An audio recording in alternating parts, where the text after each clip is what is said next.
Hello, everyone. This is Brian Ziegler, Vice President, one of the owners at Method Learning.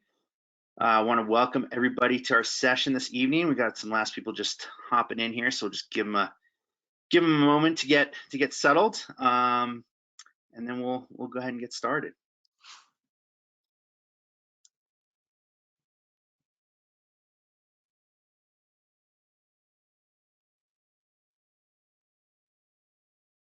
All right.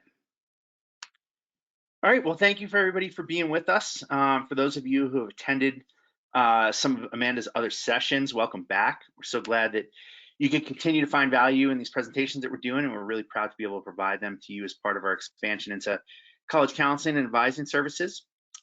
Personally, I'm very excited about tonight's session. I am a parent of a 4.5-year-old and a 1.5-year-old, and I already think about this kind of stuff all the time. I know it's way off in the future for me, but it's also something that is already part of my planning. And I think most of us would like to approach this topic with as little stress as possible, and that the only way to do that is by being as prepared as we can possibly be. The session's going to address one of the most important aspects of college going process, and that's the financial side. So I don't think it's ever too early in the process to understand these kind of dynamics. And we've seen so many examples of people who really don't spend any time getting a full understanding of the costs and going over the expectations with their children while building their list, and they end up in a really compromised position, which we all want to avoid as much as possible. So Amanda's going to talk a lot about that. We want to make sure we understand these calculations and the costs, and it's critical to having a realistic conversation with your family about the options when it comes to going to college. So without further ado, I want to introduce Amanda Stirk, Dr. Amanda Stirk. She is a published author, college counselor, and she has over 20 years experience in highly competitive admissions. She is our Director of College and Career Advising and expanding our department in rapid fashion. We're really, really excited about the work that she's doing and the content that she's producing and the meetings she's having with tons of families. And so it's bringing a lot of value to our customer base and to a lot of families out there. So without any further ado, Amanda, I'll let you go ahead and take it away. Awesome. Well, thank you so much, Brian. Once again, so great to be here tonight.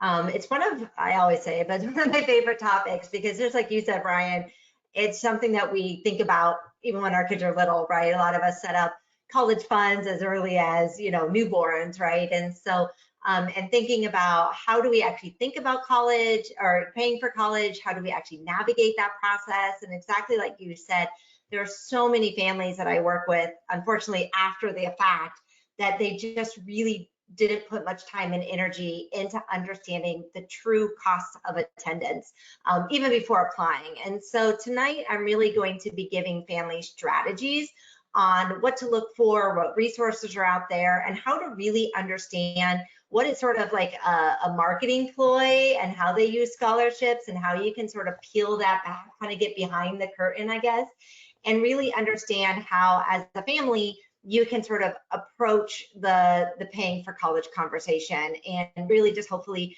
becoming more informed. I'm not going to get deep into everybody's situations. I do that a lot in my college advising, where I help families out and we really discuss sort of their particular case.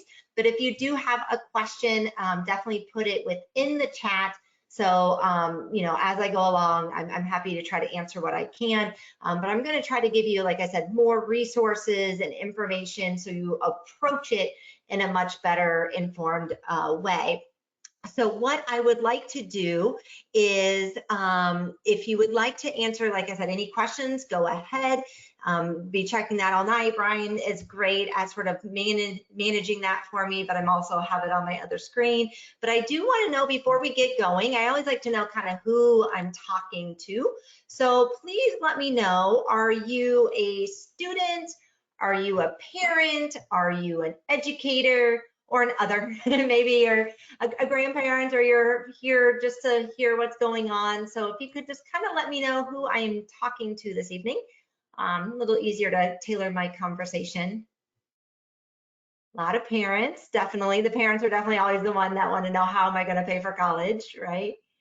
Few PIKE counselors, principals out there. Awesome, fantastic. Let's give you another about 10, 15 seconds here. a few students. Thank you for coming on, students. Greatly appreciate it as well. So it definitely looks like the majority are parents with a little bit of everybody else sort of sprinkled in. Well, once again, super great to have you here. So let me close that real quick and let me ask one more question for you. What kind of grade are you in, or is your child, or do you support as an educator? You know, surprisingly, in the last few, I've actually had quite a few middle schoolers. Not too many elementary, Brian, but I guess I didn't ask that. So, or mostly high school. Typically, method, we get a lot of 10th and 11th graders, a few 12th graders. It looks like that's kind of holding steady for this as well. So 67%, 11th grade, and about a mix between 9th and 10th grade, a few middle school, and a few 12th graders. Awesome, great, awesome. Well, this is definitely, it looks like the crew that I would like to speak to. So very excited to talk with all of you tonight. Let me just close that out. As we talked about, I'm Dr. Amanda Stirk, the new Director of College and Career Advising. I've been here for quite a while now, maybe 6-7 weeks.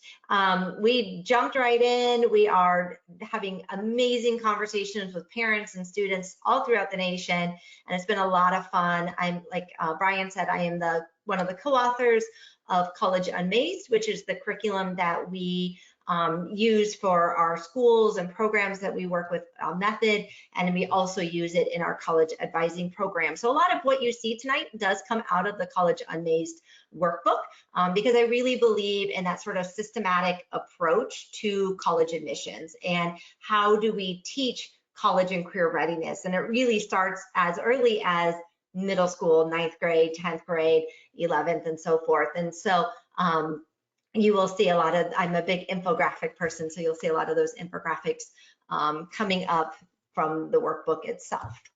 All right, so let's kind of get started. Here are some kind of key statistics that I think is really important for families to understand. And this comes from the Sallie Mae, which they do a survey every year, and they kind of ask families, how are you going to pay for college? How are you paying for it? And, you know, it gives us a nice kind of sense of where everybody's at. So 66% of families, or about 2/3, say that they do have a plan to pay for college. That has increased over the years, so that is good that more families are thinking ahead, just like Brian and his family.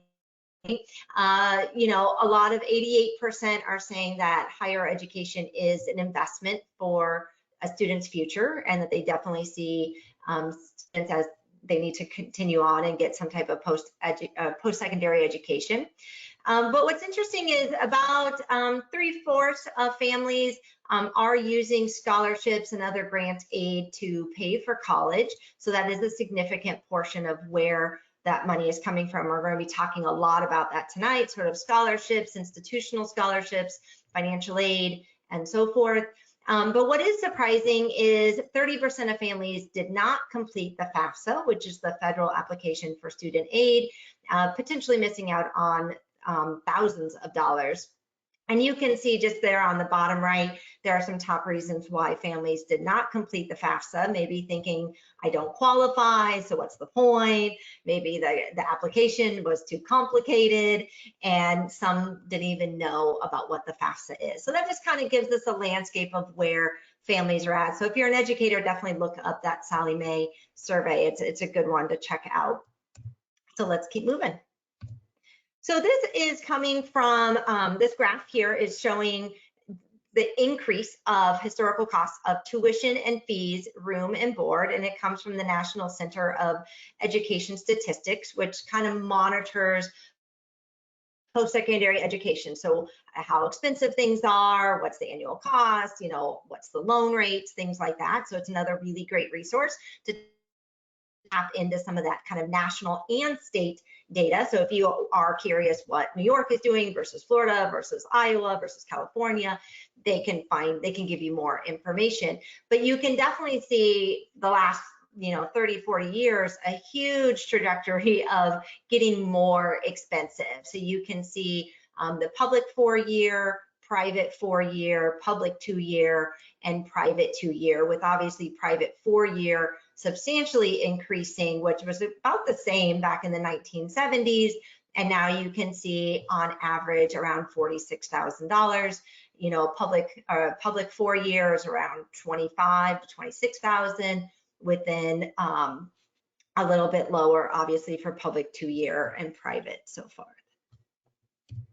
So here is some, again, just some data as we kind of go through, a little bit more specific, and we're going to be talking a lot about something called cost of attendance tonight. So cost of attendance is another way to call it is like your sticker price. So if you're going to go and check out a new car and you're looking around the parking lot and you see the sticker price and it says this is $25,000. Well, there's additional fees and things that are sort of wrapped up into that sticker price. And that's what is shown on a lot of schools' websites. And they usually break it down by cost of tuition and fees. And obviously, if you are going to be living at home and commuting to the college, you don't have maybe the additional expenses of room and board, but there are still some other fees that everybody has to pay. So this kind of shows you, again, the breakdown of, you know, a public 4-year versus a private 2-year versus, you know, a private for nonprofit, for profit, and so forth. What I think is really interesting, and I like really showing families, when you actually look at the public 4-year and the public 2-year rate, it's still very reasonable. So even though I just showed you that graph of increasing prices, when you look at the average just tuition and fees, you're talking about $9,000, $9,400 and some change. And a public 2-year, so like that would be like a 2-year community college, you're looking at under $4,000 for a full year of college. That's really reasonable. So when we're looking and discussing about is college expensive, it is getting more expensive, but when you look at tuition in some of the schools that are offering in-state and public education, it is still very, very reasonable. So I just caution you to start thinking, oh, it's really expensive, I can't be able to afford it. Yes, but if you look down at, you know, the privates, you're looking at almost $54,000 for room and board, plus cost of tuition. So the cost definitely increases because of the subsidies and everything else. And we're going to talk more about that as we go. But I do think that is important to note that under $4,000, you can still get at least a year of college. So this is thinking about a cost of an actual degree. So a lot of times in families, we think about, okay, what's it going to cost me for the year? The thing is, most degrees we're going for 2 years or typically 4 years. And what a lot of families don't talk about is most students, over half of students actually take longer than 4 years. They actually take 5 or 6 years. And a lot of schools actually report out their 6-year graduation rate, not necessarily the 4-year graduation rate. So when you look at a cost of, you know, a degree, you really have to times that number by how many years you're going to be attending. And that puts in a little bit more perspective. You think, oh, I could do this for a year. Can you do the same cost for 4 years, right? And when you look at how much you're making at the end of that degree, is that return on investment actually there? And again, we're going to dive more into this, but I do think that these numbers are very interesting when you sort of times it by 2 or 4 years and get that full cost of tuition and cost of degree. So I do want to say, is the return on investment there? Yes, still going to a post-secondary, you know, degree program is still financially a good decision. If you look at this chart, and I've shown this in some of my videos before, over 60% of the jobs that are offered right now require some type of degree or post-secondary degree or certificate. And so when you look at, you know, only about, you know, a little over 50% actually have a degree or certificate, there's still a gap in the workforce. We still have more jobs available that require that degree or certificate than people that can actually fill that need. So there definitely is still a need for people to get a degree. And if you look over a 4-year, over a lifetime, it's over $1 million from a student that just has a high school diploma versus a student that has a bachelor's degree. And so you can see that increase as you get more education, whether it's an associate's degree, a bachelor's degree, a master's, a doctorate, you can see that return on investment continues to grow. And I think what's important is actually more students are actually going and looking at not just a bachelor's degree, but they're also looking at graduate school. So if I want to go on and get my JD, or I want to get my MD, or I want to get a master's in counseling, you know, I'm not only thinking about the cost of a four-year degree, but I'm also now thinking of a cost of, you know, graduate degree as well. But you can see at the end of the day, the return on investment is still definitely there. So let's kind of get into cost of attendance. And this is, you know, one of these slides that if you take anything away from this evening, this is it. Maybe you want to screenshot it, maybe you want to take a minute, because a lot of times, again, when we talk about sort of the sticker price, what you see on a college's website, or you look at College Board, or you look at a lot of the sites, it will give you cost of attendance. What's tuition, what's room and board, and what's your fees. The thing is, 9 out of 10 parents or families do not pay that sticker price, that original cost of attendance. And why is that? So you're only talking 1 out of 10 is actually paying full price. It's because schools, colleges have, they want to make options to make it more affordable. And so by doing, you know, by providing and giving institutional gift aid, by the federal government giving federal gift aid, by maybe your state giving gift aid or additional scholarships or gift aid from other external sources, that all reduces the cost of attendance. And at the end of the day, what you end up paying is actually called net price. And the net price is actually a more significant number to know and more important than the actual cost of attendance, because there are a lot of schools that have a very high sticker price, but they are committed to giving full aid to families that need it. They're, you know, committed to giving substantial gift aid to reduce that cost. And we're going to talk a lot about that and how you can discern that, how many students get actually, you know, get those scholarships, what the average amount is. So I'm going to give you all those tools tonight. So you, before even applying and as you build your list, you are going to actually understand and know how to sort of navigate where are we at and what type of gift aid can I sort of expect from a school even before I'm actually applying. So let's go. So I do, before we kind of dive into the gift aids, I do want to say that there are 6 different ways to tap into different aid sources. Tonight, I'm really only going to be talking about 2. We will save scholarships and stuff for another time because that's a whole other conversation in terms of like local national scholarships and so forth.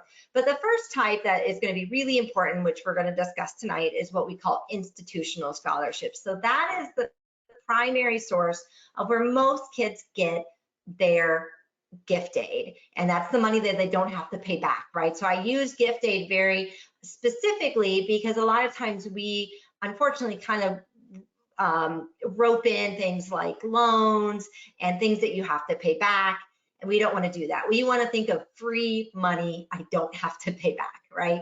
So institutional comes from the institution. So it could be they have some, you know, endowments that they're looking for certain types of students. It could be based on merit. It could be based on your grades. It could be a student demographics. Maybe they're trying to increase, you know, first generation students or minority students or out of state students or international. It could be that. It could be a sports or scholarship. So institutional aid comes in lots of different forms, but primarily it's from the institution to reduce the cost of attendance. Local scholarships come from your local community. So sometimes it could be a foundation within your community. It could be a foundation at your high school. But local scholarships are fantastic because fewer kids are actually applying for those local scholarships. So for example, we have a program here in Southwest Florida called the Collaboratory, and they give away $1.2 million every year to our community students. Last year, they only had 600 applicants, and they had, if I remember right, I think it's about 150 different scholarships. So you talk about the ability to access that, and somewhere up to $40,000. So you have a higher opportunity to actually earn local scholarships. But a lot of times kids pass those, like, oh, it's only $1,000 or it's only $5,000. But those all add up. So local scholarships are fantastic. Again, we're going to shelve that for another night, and we'll talk more about how to actually get those and earn those. National scholarships, you're on a bigger scale. That's where you're going to see your FastWeb, your scholarships.com, your KPEX, things like that. They're fantastic. They're usually bigger denominations, but typically they are harder to get because you're competing on a national scale. And then you have the FAFSA, which is your federal aid. While it's not technically a scholarship, it is need-based, but they do provide grants, which you don't have to pay back. You got loans, and they have access to other types of scholarship as well that might not have been received otherwise. State scholarships, like here, again, I live in Florida, so we have a state scholarship called Bright Futures that is funded by the lottery system, and based on merit, ACT, SAT, GPA, students can basically get 75% tuition or 100% tuition for free for 4 years. So a lot of states do have state-specific scholarships for different types of merit, class rank, standardized test scores, and so forth. And lastly, there's different programs. So if you join a program, they might pay for college. They might, if you work so long in that program, you know, give you money or give you some kind of free college. We have one here, I'm in Florida again, so Disney has a program where if you work at Disney and you go to the University of Central Florida, they help pay. I actually met a girl, we were at a volunteer thing, and she's from New York, came down and went to Florida Gulf Coast University, and she was transferring to the UCF Disney program. And she's like, I just love Disney, I'm so excited. And basically, they went from an out-of-state tuition to in-state tuition, and she gets free housing and all of this. And so it was a really great program. So that's program specific, and I gave you some options there that you can see, but there's a lot more, right? So let's kind of talk about it. So let's kind of dive in. Like I said, institutional aid is going to be one of the primary focus, and how to understand how much aid you can sort of expect before you're applying for colleges. And so here I have 3 different colleges that I am showing you and representing. So College A has an 82% admission rate, which is pretty high. But what they do is they're really committed to aid. So 99% of the students that actually are admitted to that college actually get some type of aid. So if you look at the net price, so the cost of attendance would have been around, say, $45,000. You add the orange with the green, but on average, again, on average, $22,000 is given in aid to that student. So the average net price comes down to $22,000, and that's before any additional aid coming from a local scholarship or external scholarships. And so right there, all of a sudden you're like, I'm paying half of what that sticker price is. College B, a little bit harder to get into at 64%, only 82% provide aid. Now this is a public institution. But you look at, you know, at $15,000, $16,000, again, about half of the money will come out in gift aid. So a student can say, if I go to this college, this university, I'm looking at only paying about $86,000, or sorry, yeah, $8,600 if I were to attend, because that's kind of the average aid received. College C is a more private institution, and you can see the cost of attendance is much higher at almost $60,000. But if you look at it, by the aid, if you get in, because it's a 6% admissions rate, and only half of students give aid. In this particular college, it's all need-based. So they don't really give merit aid, but they give need-based aid. And that need-based aid is approximately $42,000. So when you're kind of comparing one sort of public versus a private, all of a sudden now, you know, you go from a $60,000 college to an $18,000 college because of the gift aid that is given. And like I said, there's a lot of ways that they give that aid. They're looking at your merit. We talked about special talents, maybe even your major, ethnicity, your background, things like that. And one of the important things to know about institutional aid is it typically happens at application. So when a lot of students are submitting their application, they're not just submitting for admissions, they're also submitting for scholarships, and they're also submitting for honors programs and different things. And that's why it becomes so important that we are covering all the bases when you're looking at an application holistically. And so it's shocking how many students, when there is an option to maybe submit a letter of recommendation or an essay, that they don't do it, and that could really be hurting them. You could get admissions, but you might not be getting scholarships. So it's really critical, you know, and having somebody kind of help you through that process, because again, you want to maximize not just submissions, but also your scholarship opportunities. So let's kind of break this down. So one of the great resources that I like to use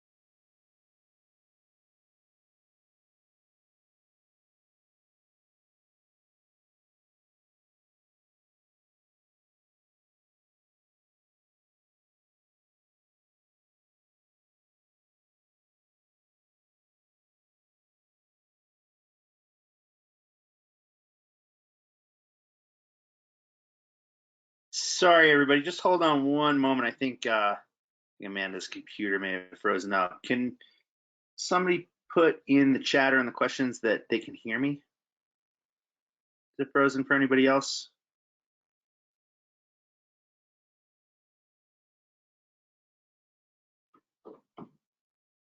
All right, thanks. Sounds like you can hear me, but not Amanda.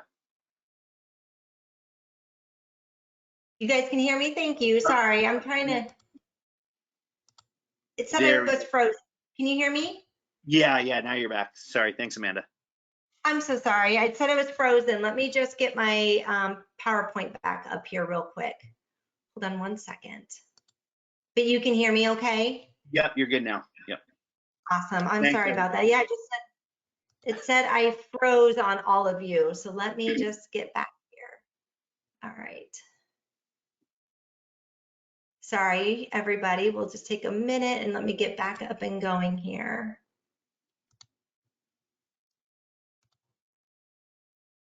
Okay.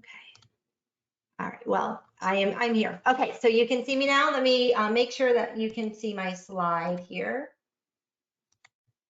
Perfect. Can you see my slide, Brian? Yeah, you're on College Data Organizer. Aid? It's showing College Okay, Data. so, oh, it's frozen. Hold on one sec. Sorry, everybody.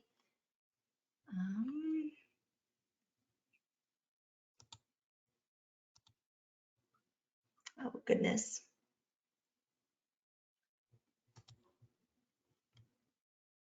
There you go. There we go. All right, so now we're back up. Okay, great. Sorry about that. Sorry, all of a sudden it said I lost my connection and I don't know what happened. So apologies, everybody. Thank you for bearing with me while I got back on track here. Okay, so as I was saying, the College Navigator is a really great site and it pulls from what we call IPEDS data. So IPEDS data, if any college gets any type of federal aid, they have to submit this obnoxiously long data piece, but it's really helpful and it really can tell parents and students a lot of information.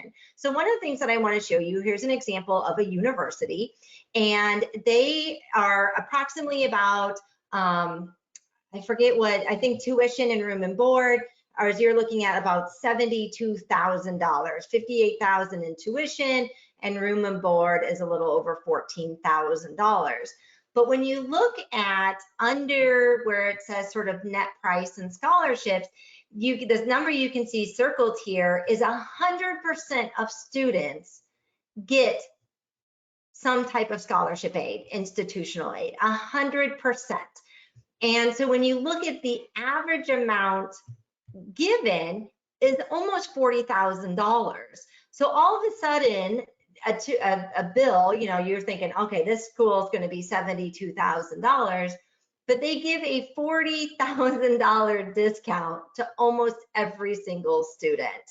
And so now we're going, why did they do that? Well, because a lot of families really like seeing that sort of, oh, this is the amount that you're saving by coming here. It's kind of a marketing ploy, right? So it says, it's kind of like when you go to Kohl's and you get your little 30% off coupon and you're so excited because you're like, oh, I got 30% off and I'm going to go buy something I really didn't want, but I have to pay my 30%.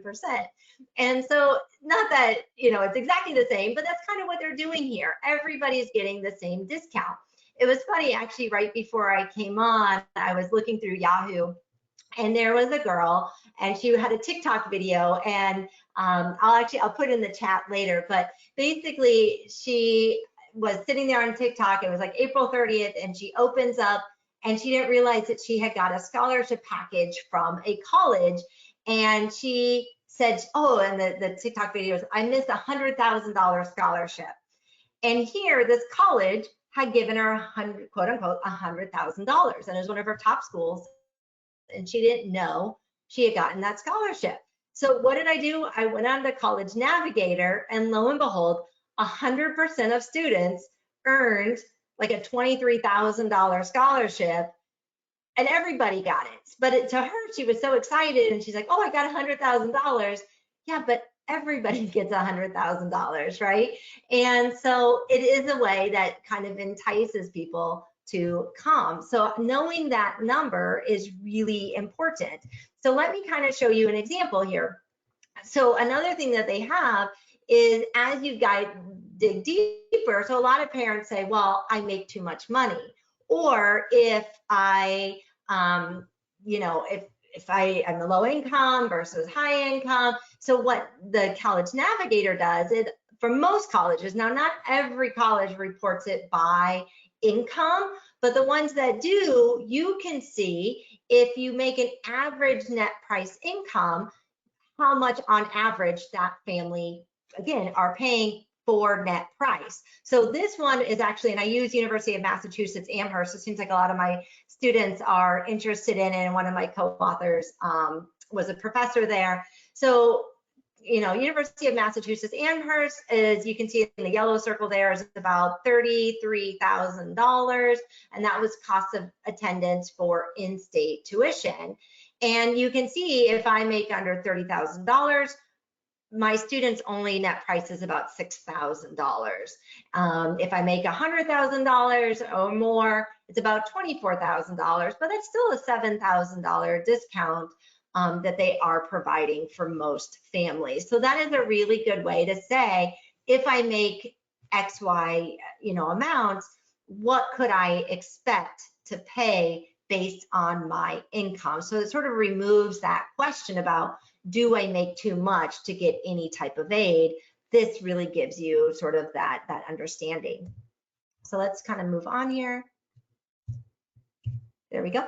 So here is something that we use, College MAs. We took all that IPEDS data and we made an Excel sheet, and we wanted to compare all that information so we could see sort of apples to apples. So if I'm building my college list, I want to see, how do all my colleges sort of stack up against each other, right? And so when I work with a family personally and doing advising for them, this is one of the things that we work on, is we create this list. And we really, and I really teach the students and the families how to navigate all this information. And so in the sheet, we actually color code it because we want students and parents to kind of understand and see some of the, I don't want to say that are cautionary, but things that maybe you need to go ask more. So when you go to explore the college or you go for a visit, that you can dive a little bit deeper. So these are just 5 colleges that over the last, few weeks, different students have said, hey, I'm interested in. So I just threw a bunch of names on here. So I picked 5 colleges. And so on this list, they're all compared to the schools only on this list.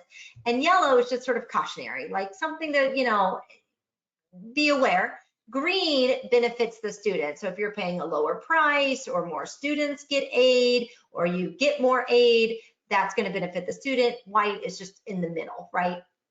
And so here you can definitely very quickly break down tuition and fees in state, tuition and fees out of state, room and board. There's that average net price. And then you can also see here where it says percentage of students receiving aid. So 2 of my colleges, Mount Holyoke and LaSalle, both have 100% of students receive some type of aid, on average about 22,000 to 28,000, with Smith College having the most aid, but they also have the lowest amount. So they definitely have some full paying students, but at the end of the day, most do get a substantial decrease in that sort of cost of attendance. So this is a really good way to sort of understand, and compare colleges across the board. So one of the things to kind of help figure out, where am I at? So where can I actually figure out how much I'm going to pay? So I kind of know my income. I know some things, how many kids I have in college, so I want to know maybe a little bit more specifically. So these are getting, all the stuff I've shown you now are averages, right? So they're saying my average student, so some student could be paying full price, some people can be going for free. So what's the average? So the next step is doing something called the net price calculator. And so the net price calculator, pretty much every college has their own net price calculator. And so they have figured out, the percentage of students that get aid, they've put in their merit aid, they've put in, some of the endowments and things that they have. And so they're looking for, on average, based on your income, on your assets, on everything that you have, what is, if you go to this college, what would be sort of your specific, typical, what to expect in that award letter? So I went through and I did this, and so there at this, at each website, each college has their own website for net price calculator, but if you use this collegecost.edu.gov/net price, they have everything listed. So if you just click on pretty much any college, it'll take you right to every college's net price calculator. So then you can do this, again, like I said, with every college that you do. So these are the basic questions that they ask. They ask, do you plan to apply for financial aid? Everyone should mark yes, because there are a lot of scholarships, even if you don't think you're going to qualify, there are some scholarships that still require you to submit a FAFSA. So for example, I gave you that example of the Collaboratory in our local community scholarship foundation that we have. So we require, even if it's merit based and not financial aid based, we still require every student to complete the FAFSA. And so even if you are looking for merit, if you didn't complete that FAFSA, you are out of the running of that $1.2 million that's being distributed to our students. So it's always important. So that should always just be a yes, and you should just do it. It's going to ask how old you are, where do you plan on living, because that's going to dictate if you're going to be room and board or not. Are you eligible for in-state or out-of-state tuition? They ask the student, this is the student filling it out because they're the student applying for this. Are you married? Do you have any children? How many people are in your family's household? Of the number in your family above, how many will be in college? And then what's your annual household income after taxes? So those were the questions that they asked. And so I put in There's some consistent numbers across the board. So using UMass Amherst as an example. So I was an in-state student and I was an out-of-state student. And so here you can definitely see, as an in-state student, I had access to additional state and institutional funding because of being an in-state student. So my cost of, approximately $36,000 now went down by $11,000, and it was going to be about $24,000. As an out-of-state student, because I'm no longer sort of paying in-state taxes, and now I don't have sort of those subsidies, you can see that the cost substantially increased for me.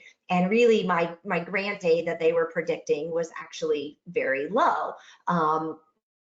Not saying that this is exactly in UMass Amherst, and actually my daughter wants to apply there and is really interested in it. But I can see, as an out-of-state student, they're not giving me a lot of aid from the get-go. So if I go visit, if I go talk to admissions, if I talk to their financial aid office, I really want to dive in deeper about what other opportunities are on campus or from the institution where I can actually earn more scholarship money, because right now it's showing me there's not that much that I have access to. So I really want to follow up with that if that is a school that my student is interested in. So I think that this is really interesting, because a lot of times when you do go out of state, what happens is it becomes sort of a private school cost. So because you don't have those subsidies, so all of a sudden my tuition and everything doubles. However, there are some programs it's like the higher ed, what is it called? It's like, oh, I know that, sorry, I'm thinking of the guy, we did a podcast with him, and there are some states, especially in the Northeast, where you can actually get in-state tuition by the states that are sort of around it. And that happens a lot of times. Like our local university down here, Florida Gulf Coast University, if a student has a certain score, even from New York or from Illinois or Texas, they can actually qualify for in-state tuition. Georgia, a lot of universities in Georgia has that, where if you get certain scores at merit, so basically it's a merit scholarship. So if you are interested in going to an out-of-state public school, you definitely want to see if there's any opportunities to possibly get net in-state tuition or something close to it. We do have, I see a question, somebody was asking about the FAFSA. So we are going to talk about the FAFSA here in just a little bit. So that was a really great question that actually leads right to my next conversation. So besides institutional aid, the second source of sort of paying for college does come from the federal government, called FAFSA. And so FAFSA, the technical name is the Free Application for Student Aid. And it basically it can be free money. So if you get what we call grant aid, they give over $120 billion in grant funding. Grant funding, you do not have to pay back. If you get a federal loan or you do get any type of loan, that is something that you pay back, and that you either have subsidized or unsubsidized. Either you start paying it back right away, or you kind of keep going to college, and when you're out of college with a job, then you have to pay it back, right? So I like to focus as much as possible on the grant aid, because you don't have to pay that back, and try to minimize the loan aid, because you do not have to accept loans. I would always accept grants. Grants are good. Typically, the FAFSA is based on income eligibility. So depending on how much you make will determine how much award amount. You can see in sort of bullet 3 that they are increasing the amount. So for 2023, 2024 this year, you're looking at about $73,000, $7,300. And so that definitely is an increase from about $6,600 from last year. And again, that does not include institutional aid. That doesn't include anything else. This was coming directly from the federal government. And so one of the things that you can do is you can look up something called your, besides net price, you can go a little bit deeper and you could look up something called the expected family contribution, the EFC, which is basically, if this is how much money and assets I have, this is how much I'm making, this is kind of my debt, this is all this stuff, how much money towards that bill can I actually pay? And so that's where they determine, using a formula, is how much, based on your income and assets and everything, that you should, as a parent household, pay towards college. And so, obviously the lower the income, the less you can pay towards the cost of tuition. And so you do want to use studentaid.gov has a free EFC estimator, so you can go in, figure out what your EFC is, and kind of understand. So again, we're just digging a little bit deeper. We're thinking of, I showed you the averages. This is kind of what a college, how much aid they give. This is how much they normally give. I showed you how to kind of determine a little bit more net price. So using your EFC can go just a little bit deeper and be even more specific. Instead of those like 6 questions I showed you, it asks more questions and you can go a little bit deeper. However, saying that, super apologize here, because the EFC is changing. And I need to say that because I'm like, oh, this is going to be so tough, because I want to tell you about it. However, I want you to know that it's changing. The problem is, if you are a junior right now, you're going to be in this weird influx next year, because what was supposed to happen in October, which is when financial aid actually, the application actually opens, it's now not going to look like it's open until December, because they just did a huge change. They are trying to figure it out. They're actually trying to make the FAFSA shorter. They're trying to make it more user friendly. They're moving from 100 questions, imagine 100 questions, to 36. So they're making it simpler, easier to do. They're changing the name from EFC to something called the Student Aid Index, and how they do the formula is changing. I could spend a whole time just on this. I'm not going to, but I do want you, especially if you're a junior, to pay attention to this, because it's gonna, college is gonna be a huge change. It will take effect. So people that are applying for college next year as a senior, when you become a first-time in college student, you're the one that's going to be the first time affected by this. So you definitely want to follow all of this. Some of the things that they're changing is they're changing adjusted gross income. So they're looking at how much do you make after taxes, and adding in the student aid index. If you were they were giving discounts for people that had multiple children in college, and now that's basically gone away. And so what would happen if you had an EFC, like you were expected to pay $40,000 and you had 2 students, you could then be at $20,000. Well, now it's $40,000 and $40,000. So that's going to make a big change. It's also a big change will be, typically it used to be whoever kind of, if you're a divorced family or a separated family, it was whoever sort of the child spent the most time with. But now it's not going to be necessarily the custodial parent, it's going to be who provides the most financial support.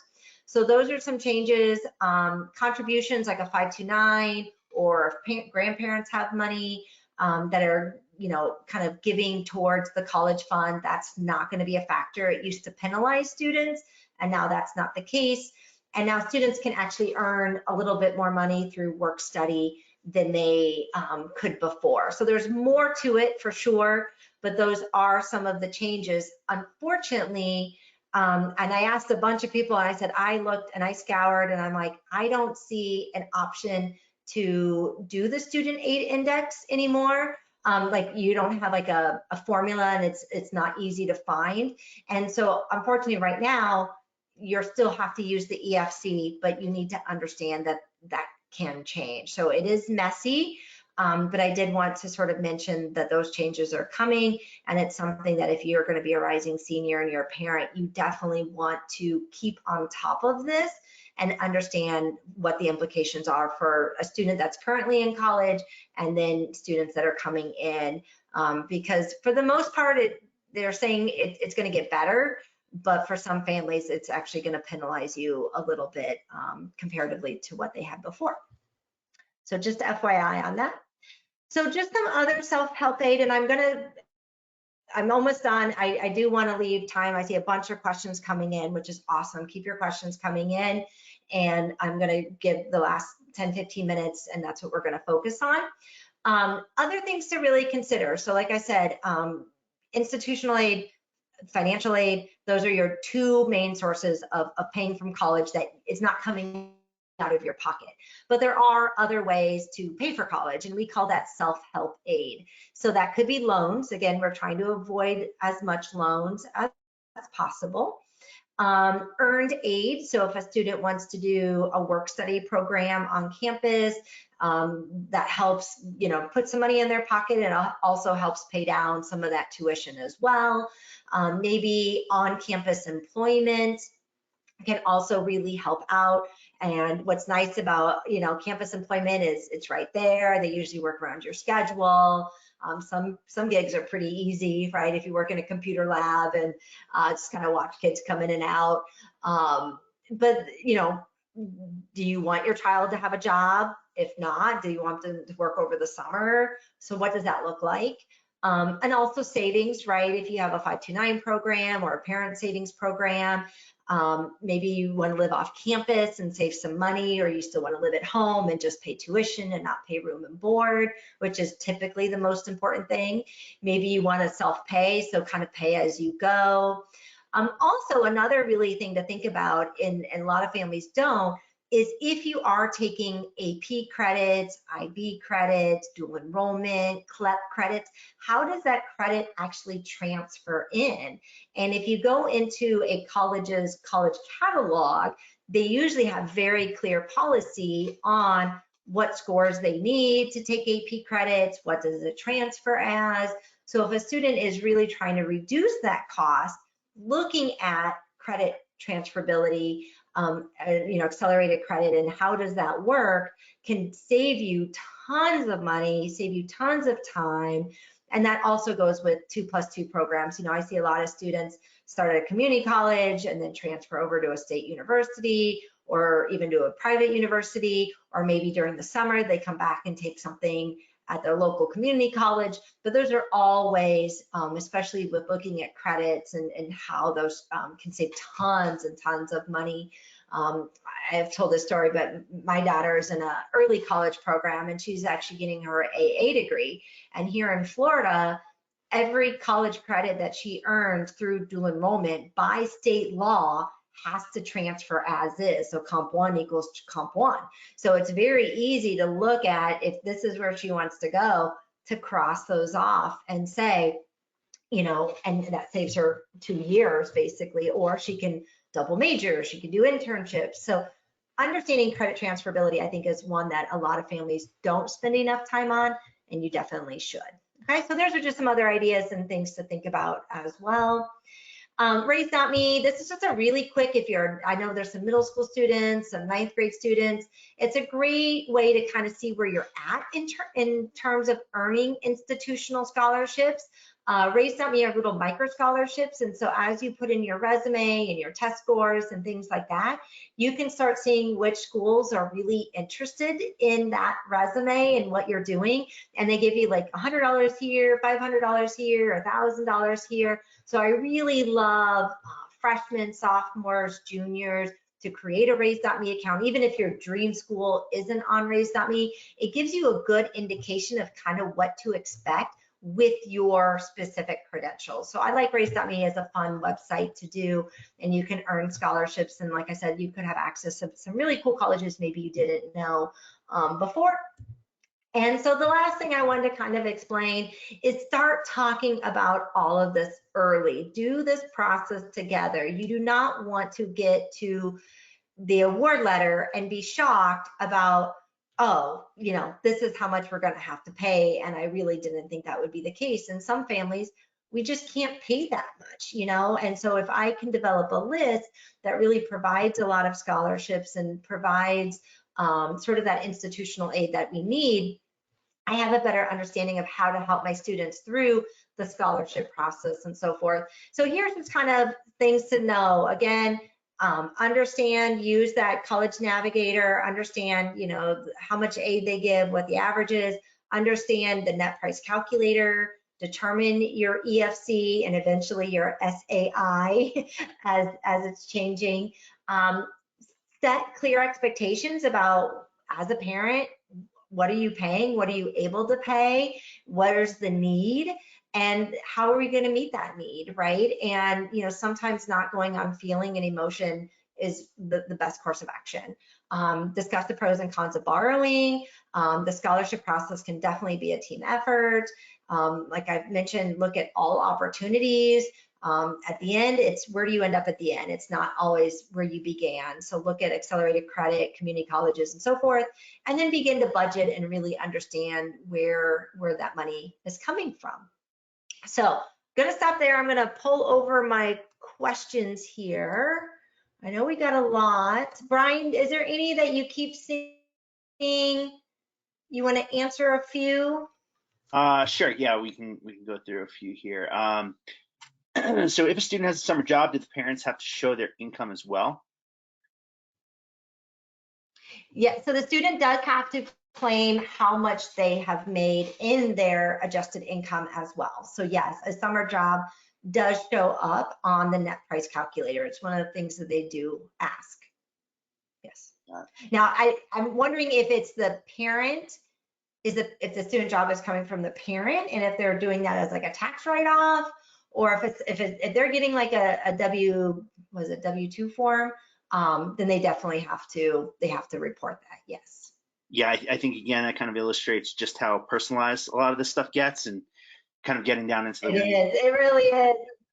Yeah. But yeah, there's a ton of factors here. There's nothing. There's certainly a lot of different things at play here.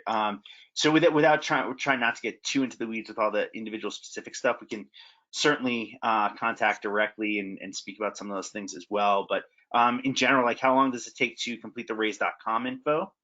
Anybody has, if you have any info? Not very long. I would say less than 45 minutes, an hour. Having a good solid resume beforehand. And what's kind of neat is you can kind of see where colleges are sort of interested, right? Like some are, did you visit our campus? Did you talk to us at a college fair? How many volunteer hours? So it's just a good way to gauge. And it's fun if you can do it sort of in steps. If you can start as a 9th grader and then build it as 10th and 11th. And those are guaranteed scholarships. If the student does get into that college, you get that scholarship, which is really cool. As a junior, when do we apply for FAFSA? Great. So FAFSA is in the fall of your senior year. So typically it's October 1 is when it opens, but because of the changes for this year, it's going to be, right now they're saying December. We're really hoping it's not any later than December because that backs up award letters and everything else. But it's in the fall of your senior year. So there's nothing you can really do. That's why using that EFC or the net price calculator is really important, because that's the only way that you can really kind of see where you're at in the financial aid process without actually completing the FAFSA. Got it. And then, so do students with good grades need to worry less about the financial aspects of going to college? Won't they get more scholarships and merit aid dollars? No, you definitely have to know, because there are some colleges that they only give need-based aid, right? So a lot of the very selective schools, everybody that's getting into those very selective schools have the same merit. So they focus much more on the need-based aid. And there are some colleges out there that are dedicated to meeting 100% need. And so that's really important to note. But there are a lot of schools that do provide additional presidential scholarships. They provide additional honors programs, that a lot of the honors programs, you get additional scholarships, and that's all based on merit. So you still need to be really aware of what's available and isn't an automatic scholarship that I can just get because of my grades and because of the merit I already have, or is it something additional that I need to apply for? So, even more so, even kids that are their merits okay, their grades are okay and their test scores are okay, you can still get substantial aid. There's still some other scholarship opportunities. So you always want to keep that avenue open and really work as hard as possible to get additional gift aid for sure. All right. What grade should someone start talking to somebody about this with their family or counselor? Oh my goodness. I think we should have the paying for college conversation early. I mean, I have a 16 and 14-year-old and we talk about it often, and what do we need to do? Because I really do think it's a family approach. And that's why I really love when I'm able to talk to families early, 9th, 10th, even now as 11th graders, and really understand what are the steps I need to take. So it makes it an easy process. And we're able to really make sure that we've kind of overturned every stone, right? That we've made sure that we've asked all the right questions, that we were informed, and when we went to go visit, we, knew what to ask. That is all really critical. So I really say any age, but definitely if you're a junior coming into summer, before you go on all those college tours, because I've had some families come back and be like, oh, we want to go do our college tours, and then we'll make a list. But you don't know what questions to ask. You don't know how to dig deeper. And if you're sort of just kind of listening to the spiel, you're really not getting the information that you need. So really starting this process right now during the summer and digging deep into your list and what do I want to know is really critical. And that's why, we've had such great response from families. Okay, APs are done. Let's get started. Let's do this right now, because they know the sooner they do it, then they don't have to worry about, once senior year starts happening and all the activities and the fall starts kicking up again. Let's get it done and get it over during the summer for sure. Yeah. And what about, let's see. If I have an older sister who's a junior in college and my parents worked with her to gain admission, will that knowledge and experience help when I apply, when it's my turn? It does. However, every student's different. So I don't know about you, but my kids are night and day. And they have different goals, they have different expectations for themselves, and they just want very different things. And so what my oldest child wants is very different than what my youngest child. And it's hard because obviously I do this as a profession, but even as a parent, I'm a little biased, right? I'm like, oh, what about my alma mater? Why don't you go here? Or why don't you go where your older sister's going? And so we don't realize that when we bring that information in, it can really sort of taint the experience and make it a little unhealthy and more stressful, instead of really listening. And, there's a lot of students that have 504s or IEPs or special circumstance. And so with admissions changing and the student being different, every student needs their own sort of, hey, what do I need? And how do I get started so I'm successful, not how my older sibling is successful. All right. And and I'm sorry if we don't get to everybody's questions. We just got a couple things to go over after this little question and answer session. We can stick around and answer some more afterwards as well, for anybody who wants to hang out a little bit longer. But Amanda, how do you determine how much help you need from a professional to help navigate this process? I think every family is different. Like you said, some families this is their second or third child and, they feel pretty confident, or maybe, they're not really thinking of super selective schools and it's a relatively easy process. And that's why, I'm so glad to be with Method, because we have so many different opportunities where some families just need to sit down, have a conversation, really get sort of that assessment of where am I at? What are the critical things I need to do right now? What's my timeline? And some with just 1 or 2 sessions is fantastic, and they can go ahead and they can really get it done. And there's other families that just need more opportunities for the students to sort of explore what they're doing and have more help and just really understand the process more fully. And so what's great is, I feel like we can do both, so whether you just need a session or two to really dive in and get your game plan down, or hey, I can be every step of the way, all the way from your application all the way to applying for scholarships and making sure we get those, we can be there the whole step of the way. Yeah, so that's really good. So guys, and we can come back to a couple of these questions, but we do want to talk before people start jumping off here about how to get started. Obviously, there are a lot of people with very specific questions who could probably really benefit from a new package that we're about to discuss here. And Amanda, that was a really good segue to this as well.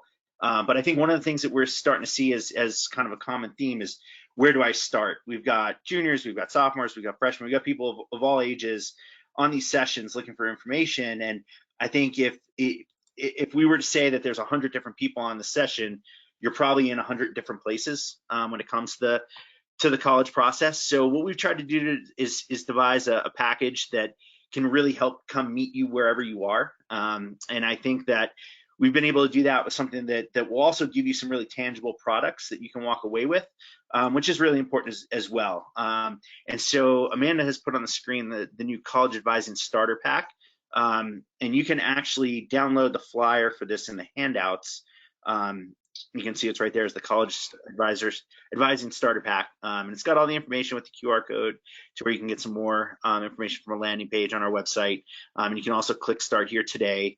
And basically, it's kind of the starting, the start to this whole process for you. So whether you're a freshman and you're just looking for initial information, you kind of want to figure out, I don't even know what I don't know, where do I start? And we can help you there, versus somebody who might already be 75 or 80% of the way through the college process already and just want someone to look over their stuff and maybe help with their resume or help with their essays and things like that. But you've got most things and you just want to make sure you haven't skipped a step. So we've devised a bunch of tools that can really help with that. We have a family, college values, and fit diagnostic, which is going to go through and help you create a more informed college list, which can be really helpful. You follow that up with a 90-minute private session with your family and Dr. Stirk, which is, if anybody has been shopping for college advising help, I think 90 minutes with a person of Dr. Stirk's experience, and you can kind of see how much value she brings to the process, even just through her sessions. We can get really, really specific about your situation and answer all the very in-depth and specific questions to you. And then there's a personalized timeline with an individual assessment where Amanda's going to go through and show you exactly where you are on this long timeline of all the tasks and things that really need to be taken care of along the way, which is a super useful tool. So whether you want to have future sessions with her or go somewhere else and do it, or do it on your own, whatever it is, you will get a really good view of where you are in the process, and you can use that as your guide moving forward. She has an excellent resume and essay template, which has been created with prompts and some information and really the structure to present in a really professional way that highlights all your accomplishments. So that's really exciting. It's a great tool. And then access to our digital library of a ton of resources. And there's just so much information there, similar to these webinars that we've been holding. It's really a great wealth of information that you'll always be able to access. And then as part of a special offer for you guys being here today, if you decide to move on to one of our packages later on, one of our larger packages where you get more time with Amanda and the white glove service that we can provide, if you feel like that's something that you need, we will, for a limited time, apply the cost, the $349, the cost of the starter pack, towards one of these packages if you decide that that's what you need later on. So just want to kind of put that out there for everybody, make sure that you understand, and you can download these flyers, reach out to us, let us know if there's more that you want to engage with. We'd be really, really excited to have you part of that. And Amanda, if there's anything you want to add on that, have at it. Yeah, and I'll just add, the process has changed so much, right? And if anybody been on these webinars and for the last few weeks, you're seeing that, right? You're understanding about my academic academic factors and non-academic factors and financial, how much money am I going to earn for scholarships and how do I earn that money? And then you have the actual process of applying, and it's just a lot. Like, there's a lot of information, and when we're expecting a 17-year-old to do it for the first time and to do it right out of the gate is really difficult. It's a hard task to do, and that's why I'm really excited to be offering the live and recorded classes as part of sort of our package deal as well, because it walks them through sort of that step-by-step process. And so, we've already started. We had one on Sunday and it was fantastic. And but those are all recorded. So it's really, this is a perfect time to jump in, whether you just want to meet once and really get that guidebook, or, help me through it and let's kind of figure out what I need. So just excited. So definitely check out our handouts, and I'm happy to jump on a call with anybody and talk further if they have specific goals and questions. And you can always email me at amanda@methodlearning.com as well. I love hearing from families and students. And so hopefully, we're just here and we're an asset to you when you need us. So definitely don't delay and get a hold of us today for sure. Great. And then let's see, maybe just one or two more questions here, and then we'll hop here. Awesome. What would happen if I'm ready. what would happen if you get a job during college?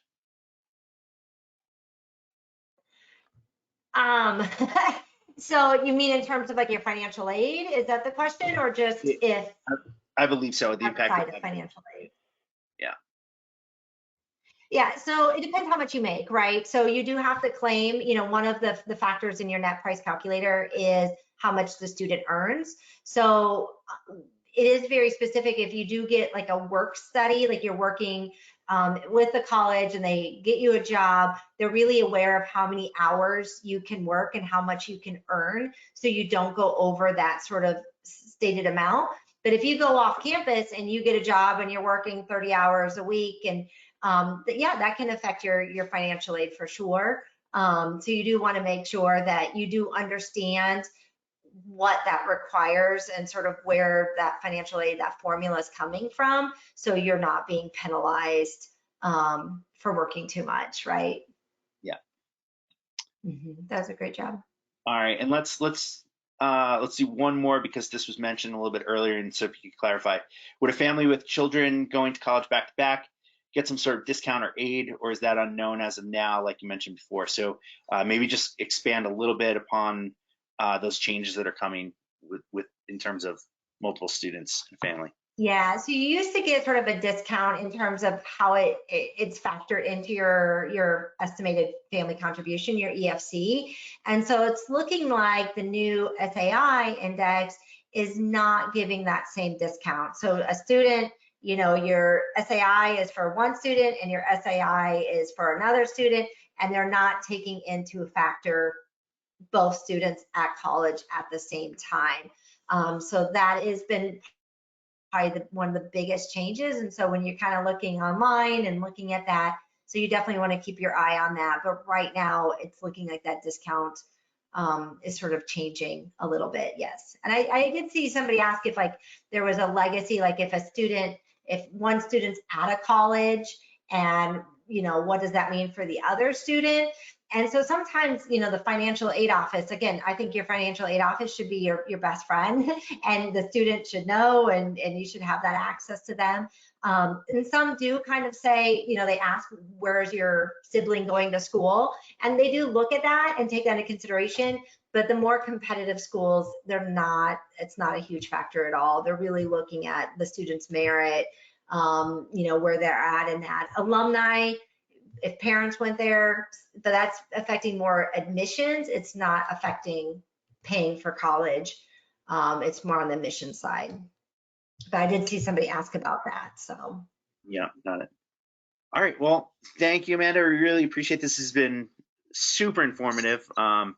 Really, really helpful this session. And for anybody who may still have some questions, definitely please reach out to us. Make sure you download these flyers for future reference, and hopefully we can engage with quite a few of you guys if kind of assess where your needs are and help address them in a meaningful way and have some serious impact on your college going process. So thank you everybody for being with us, and like I said, if you do have any more questions, please reach out, amanda@methodlearning.com, and we look forward to hearing from you and seeing you on future Awesome. webinars. Thank you, everybody. Yeah, if this was Absolutely. helpful, Take care, everybody. if this was helpful, please make sure to tell your friends as well and tune into future ones. 100%. All right. Take care. Thank you, Brian. Thank you, everybody.